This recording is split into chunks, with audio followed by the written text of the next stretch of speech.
Hello बच्चों, कैसे हैं आप लोग।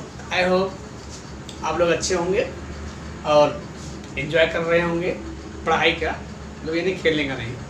ठीक है, तो आज हम आप लोगों के समक्ष एक बहुत ही इंटरेस्टिंग टॉपिक के साथ आया हूँ और उसमें हम लोग देख के ज़्यादातर लोग कंफ्यूज रहते हैं उस टॉपिक को लेकर। और अगर आप कंफ्यूज अभी तक हैं तो इस वीडियो को देखने के बाद आपकी सारी कंफ्यूजन दूर हो जाएगी। ठीक है, तो इसलिए मैं रेकमेंड करूंगा आपसे कि इस वीडियो को आप अंत तक देखें, जिससे आपका इस टॉपिक से कंफ्यूजन दूर ही हो जाए। बहुत सारे बच्चे हैं, मैं जानता हूँ, मैं भी एक पेशे से टीचर हूँ, मैं भी जानता हूँ कि बच्चे कंफ्यूज रहते हैं। इसलिए मैं आज बहुत ही चुनिंदा टॉपिक लेके आया हूँ आप लोगों के सामने, और वो है हमारा क्या है, एटॉमिक रेडियस, जिसे हम लोग परमाणु त्रिज्या कहते हैं। क्या बोलते हैं? Atomic radius. ध्यान देंगे, एटॉमिक रेडियस।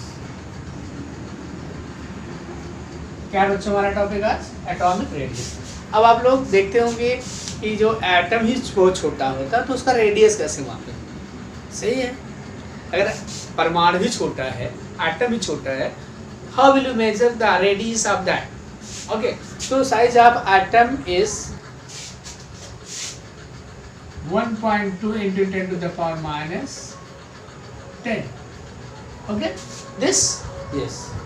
तो exactly अगर परमाणु इतना छोटा है, जिसका रेडियस इतना छोटा है, तो उसका मतलब रेडियस मापना जो है, परमाणु का जो साइज है इस रेंज का है, मतलब इसका। ध्यान देंगे, जो एटम होता है उसका साइज, एटम की साइज है, एटम की साइज है, ध्यान रखना आपको।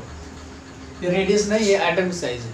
ठीक है, तो इसका रेडियस मापना बड़ा कठिन हो जाता है। ठीक है, तो इसके लिए हम लोग डिफरेंट टर्म यूज करते हैं, और कब कौन सा टर्म यूज करेंगे ये हमको याद रखना है। ठीक है, कब कौन सा टर्म यूज करेंगे।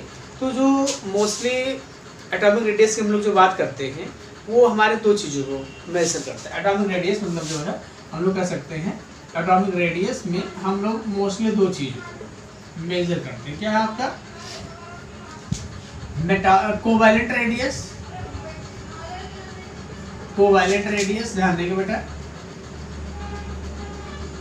Covalent radius. और दूसरा हमारा है यहाँ पे मेटालिक रेडियस। ठीक है बेटा, ये चीज आपको ध्यान रखना, मेटालिक रेडियस। देखो मेरा मार्कर खत्म हो रहा है। ठीक है, तो ये देखो हमने चेंज कर दिया। ठीक है, अब ये क्या होगा, अब आपको यहाँ लग रहा होगा कि कब हम कोवैलेंट रेडियस लें, कब मेटालिक रेडियस लें। ठीक है, तो इसी कंफ्यूजन को मैं आज यहाँ दूर करूँगा। ठीक है, अब पहले मैं इस पे आता हूँ कोवैलेंट रेडियस। ठीक है, तो जो कोवैलेंट रेडियस होता है वो नॉन मेटल के लिए मापा जाता है, नॉन मेटल के लिए। और कब? जब वो सिंगली बॉन्डेड होते हैं, जब सिंगली बॉन्डेड होता है। ठीक है, मतलब कि जैसे मान लीजिए दो एटम हैं, ये हैं, ठीक है, या सेम एटम भी हो सकते हैं, कोई दिक्कत नहीं है, डिफरेंट एटम भी हो सकते हैं, लेकिन ज़्यादातर हम लोग सेम एटम ले लेते हैं। ठीक है, मतलब मॉलिक्यूल के लिए लेते हैं। जैसे हमने ले लिया, देखो Cl2 है, ये है। ठीक है, तो अगर हम लोग इसका स्ट्रक्चर बनाए बेटा, देखो ये आपका ऐसे बॉन्ड स्ट्रक्चर ये होता है। ठीक है, बॉन्ड स्ट्रक्चर ये होगा। अगर इसका लुईस डॉट स्ट्रक्चर बनाएंगे तो कुछ ऐसे होगा। ठीक है, ये Cl हो गया, ये Cl हो गया। ठीक है, देखो ये सेंटर मान लीजिए, इसका सेंटर है, न्यूक्लियस ये है। ठीक है, अब इस केस में हम लोग क्या मापेंगे, तो इस केस में ये दोनों का डिस्टेंस होगा। ठीक है, ध्यान देंगे, ये दोनों का डिस्टेंस जो होगा उसका आधा, half of the internuclear distance of singly bonded atoms in a molecule is known as covalent radius। मतलब कि कोवैलेंट मॉलिक्यूल में सिंगल बॉन्ड द्वारा जुड़े हुए दो परमाणुओं के इंटरन्यूक्लियर डिस्टेंस का आधा क्या कहलाता है? कोवैलेंट रेडियस कहलाता है। What is the half of the distance, half of the internuclear distance of singly covalent bonded atoms in a molecule is known as covalent radius। तो ये चीज आपको यहाँ पे क्लियर हो गया कि हम जो कोवैलेंट रेडियस की बात करेंगे वो नॉन मेटल के केस में करेंगे। ठीक है, अब हम लोग दूसरा क्या देखते हैं, दूसरा हमारा मेटल। तो हम लोग देखते हैं जो मेटल में एटम होते हैं कुछ ऐसे अरेंज होते हैं, ध्यान देंगे तो मेटल होते हैं ऐसे अरेंज होते हैं। तो इस केस में हम लोग जो रेडियस निकालेंगे उसे हम लोग मेटालिक रेडियस निकालेंगे। क्या निकालेंगे? मेटालिक रेडियस निकालेंगे, ठीक है।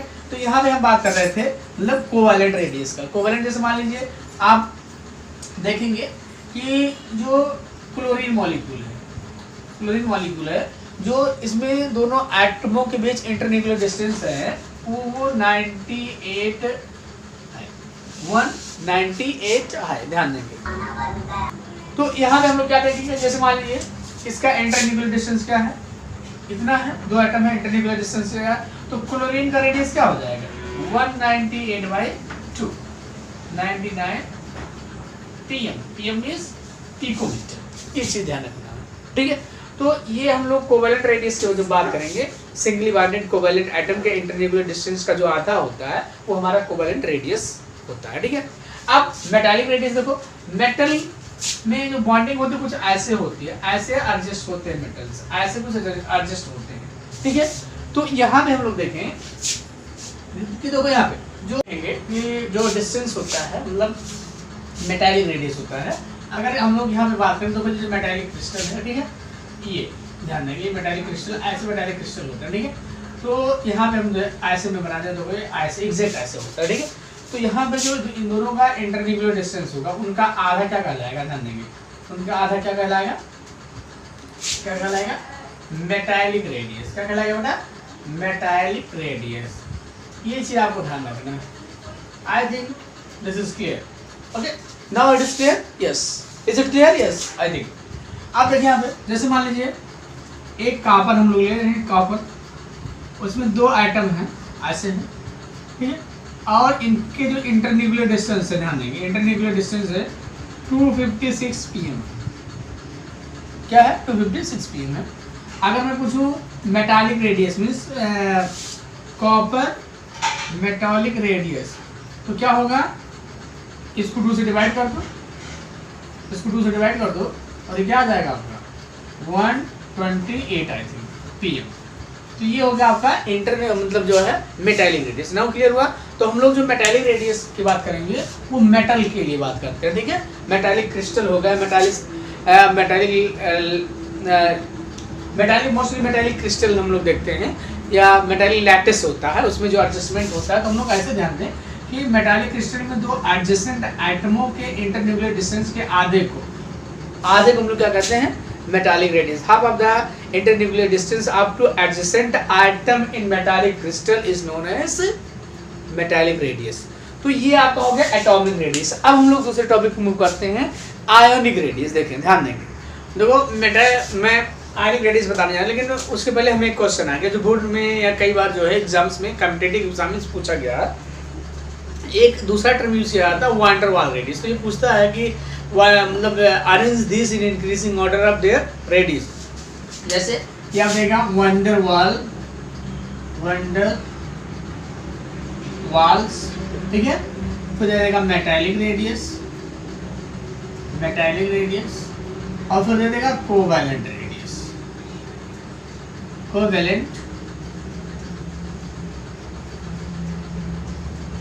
ये देखो metallic radius and van der वाल रेडियस से ध्यान दीजिएगा। ये पूछता है कि मतलब जो है इंक्रीजिंग या डिक्रीजिंग ऑर्डर ऑफ रेडियस से पूछता है, तो इसको हमको अरेंज करना है। अब हम पहले इसको वान डेर वाल रेडियस देख लेते हैं। तो वान डेर वाल रेडियस बेटा ये होता है, ध्यान देंगे, ऐसे मान लीजिए आपका ये है, ठीक है, इसे ध्यान रखना। वान डेर वाल रेडियस हो ये हम लोग देखते हैं, ध्यान देंगे, ये हो गया और ये ध्यान देंगे, ये आपका ऐसे है, ये आपका ऐसे होगा, ठीक है। तो यहाँ पे वान डेर वाल रेडियस जो होगा ये इस एटम और इस एटम के जो है बीच के डिस्टेंस के आधे को हम लोग क्या कहेंगे, वान डेर वाल रेडियस। क्या कहेंगे? वान डेर वाल रेडियस, ठीक है। ये चीज ध्यान रखना। अभी हमने क्या देखा, देखो ये केस, ये हमारा कोवैलेंट रेडियस दिखाता है, ये हमारा मेटालिक रेडियस दिखाता है, ध्यान देंगे, और ये हमारा जो है वान डेर वाल रेडियस दिखाता है। कौन? ये वान डेर वाल रेडियस, ये वान डेर वाल रेडियस दिखाता। अब हम लोग यहाँ पे क्या देखेंगे, ये आपका बेटा वान डेर वाल रेडियस हो गया, ये आपका कोवैलेंट रेडियस हो गया, और ये मेटालिक रेडियस। अगर मैं आपसे पूछूं कि इसमें किसका सबसे साइज बड़ा होगा, तो आप कहोगे वैन डर वाल का सबसे बड़ा होगा। फिर इसके बाद किसका होगा, मेटालिक का होगा। फिर इसके बाद क्या होगा, कोवैलेंट रेडियस होगा। ये कोवैलेंट रेडियस होगा, ध्यान देंगे ये चीज आपको इतना यहाँ पे याद रखना है। यही हमारा आर्डर होता है, जो मतलब इस पे क्वेश्चन पूछा गया है, कई बार कंपटीशन में पूछा गया कि अरेंज दिस इन इंक्रीजिंग और decreasing order of there radius. तो वैन डर वाल में ये देखो दो मॉलिक्यूल के एडजेसेंट एटम, ध्यान देंगे दो मॉलिक्यूल के एडजेसेंट एटम के बीच में होता है। मतलब जैसे मान लीजिए दो Cl2 मॉलिक्यूल है और उसके दो नेक्स्ट मीन्स अप्रोचिंग एटम के जो इंटरन्यूक्लियर डिस्टेंस होगा उसको हम लोग क्या कहेंगे, यहाँ पे वैन डर वाल रेडियस कह देंगे। ठीक है, बात जैसे मान लीजिए ये आपका Cl हो गया, ये Cl हो गया, ये Cl2 ये भी है, ये भी Cl2 है, और ये जो डिस्टेंस होगा ये इंटरन्यूक्लियर डिस्टेंस का आधा जो होगा ये आपका वैन डर वाल रेडियस कहलाएगा। तो ये चीज़ आपको ध्यान रखना है। इस पे क्वेश्चन पूछा गया कई बार कंपटीशन में, इस पे इस पे क्वेश्चन पूछे गए। अब हम लोग मूव करते हैं आयोनिक रेडियस। क्या है आयोनिक रेडियस, तो इसमें हम लोग देखते हैं। देखो ये हमने दो क्वेश्चन लिया है और मतलब ये चार मिला के चार क्वेश्चन, ऐसे क्वेश्चन पूछे जाते हैं कि arrange the item in increasing और decreasing order of their atomic radius और metallic radius, covalent radius, whatever is increasing order of radius, ऐसे करके पूछा जाता है। ठीक है, मेटल हो जाएगा मेटालिक हो जाएगा, नॉन मेटल होगा नॉन मेटालिक होगा। ठीक है, इससे हमको नहीं देखना है। ठीक है, मान लीजिए ये दिया गया है, आपको ऐसे अरेंज करना है। ठीक है, तो हमें ये ध्यान रखना है कि जो एटॉमिक रेडियस होता है, ध्यान देंगे एटॉमिक रेडियस जो होता है वो क्या करता है, इंक्रीज करता है अक्रॉस द, एटॉमिक रेडियस जो होता है वो डिक्रीज करता है across the period, across the period decreases as we move on moving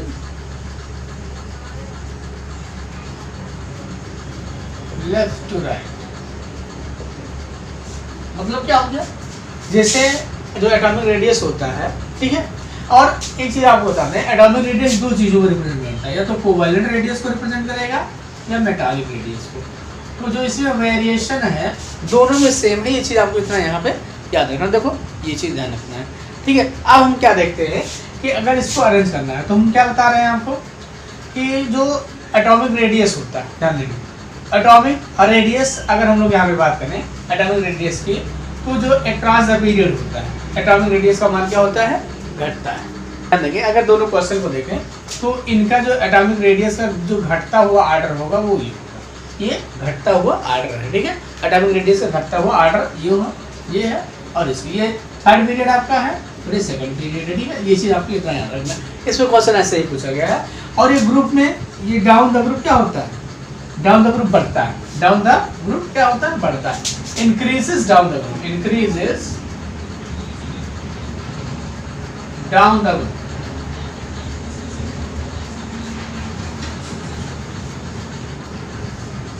ठीक है, बस इतना क्वेश्चन इस पे पूछा गया है एटॉमिक रेडियस पे। अगला हमारा जो टॉपिक होगा वो बड़ा ही इंटरेस्टिंग है और आपको उसको जरूर देखना चाहिए। तो देखते हैं क्या हमारा अगला टॉपिक है।